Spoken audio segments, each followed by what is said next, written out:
Sa pikas nga bahin, di ay duha ka mga makililimos, gidakop man. Sa kay rason ka tropang Philip.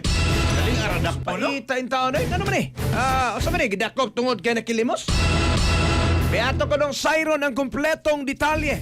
Nag-standby na speakers linya atong balikan katropang Eric Amaro sa imong report. Live report.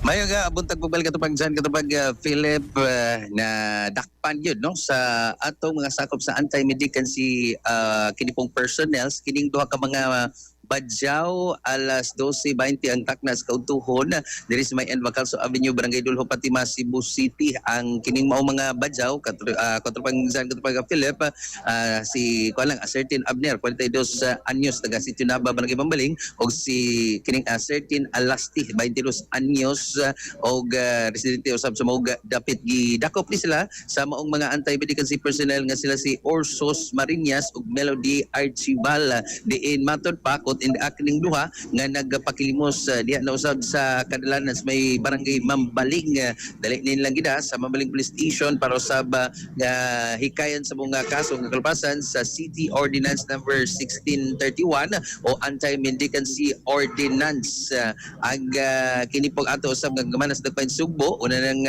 kinipog gibarugan bawal gyud ang kinipog pagpakilimos gani kinipong pagtunol og limos dako pog or hugot po nagidili katupang Zanli para sa pag-discourage sa mga manglimusay diha na magsiging palaboy sa kadanan o magsalig na lang sa pagpakilimos.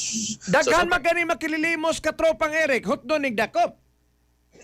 Kung ang atong taga-anti-medicancy kini pong personnel or board mo ay pasultihan katupang Zanli, mao gid na kutob sila makit-an nga makililimos ilang dakpon katupang Zan. O sa may kalahian sa makililimos o kanang mga ilang tagamay.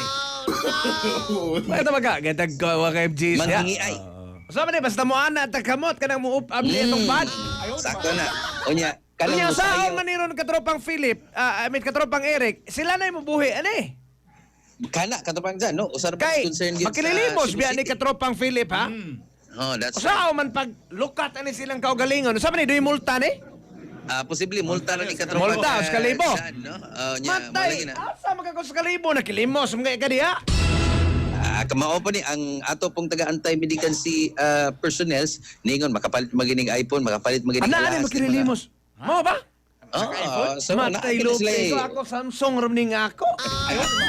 ang uban makapalit iPhone sa mga Zanli, makapalit mag-alahas. Imo harek Oppo ra gining imuha. Maura gid tay upward nako katropang Zanli. So murag kinahanglan ta makilimos ani kay para mo. Asa man ni gitanggong rong mga makililimos? As kuan ni ato pa ning i-check ato man kung gipaslak ba gani sa silda or purely kay city ordinance man kaning gikuan ba ni sila kanang pamulta unya gipapauli sa ilang namagid diri kini pong Badyaw community bitaw may Sitio Nava Barangay Bambaling basi gipauli ra dito while warningan katupagad sa ni katupag Philip kay malagi ni kita ba katupag sa kaniadto pag gini kini sabot ni mga badyaw malingaw ta ang uban di man mohatag ani kay kana bang maluoy maayo kini sila musayo og budot sa katupag sa ni kabantay kana nga maayo na nya dili na badyaw gudyaw na. that's right absolutely Kunya ang mohatag matay silutan sa dakpon. Magdakpon sa katupang sa gidili man hugot man gidili ang pag ang nadakpan Wala man nagana na may limos, duhara. o duha. Permiro pa ni Rick. Nana ba sila italaan ani karon tuiga pila na magkabuk makililimos ilang nadakpan. kana ato nang i-check Na- atong mga Rick, atoan niya ko nun projika niya ko nun balita Pila na ka makililimos ron ang nadakpan. Hanggi pa sa Kana. kaso. Oh, ilay na failan. 2026 lang. Year Doon na ba 2026. na priso gyapon ron nga makililimos? Kaya ang iyang sa nangayag limos.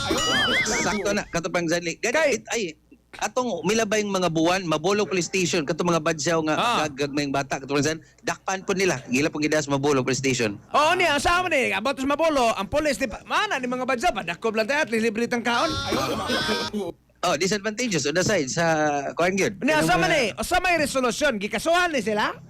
Or gipapauli rasad? Kuan na sila marag multa katupang Zanli siguro sa O niya, og di city pa nalitag ordinance. ako, di ko kamulta. O skalibo may multa ni. Posible priso gyud. Katupang O niya, Zan. og magpapriso sad. Kaya nakilimos ko ni, so ay mga pagkaon.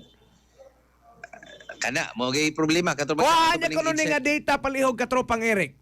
ato lang pong i-appeal katupan no under ani pong City Ordinance 1631 unsa may mga nakasukip dito nga penalty ani nila day kay sa bani. Sara na katropang Eric, multa na. Multa ni. Multa, first Nya, offense. Og di ka kamulta. Second offense. Di ba? First offense, os kabutan to ko sa kalibo.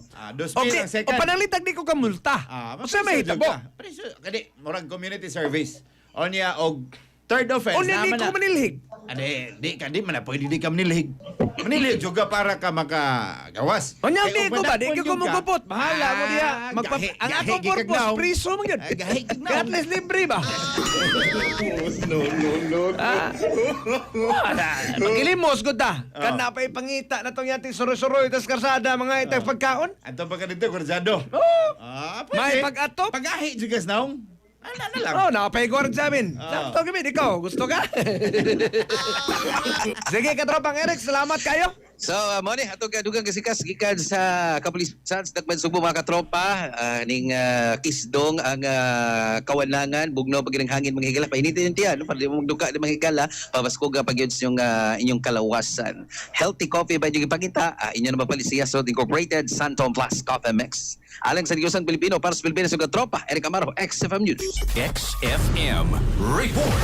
Bullseye. Salamat, katropang Eric Amaro, Cebu Report.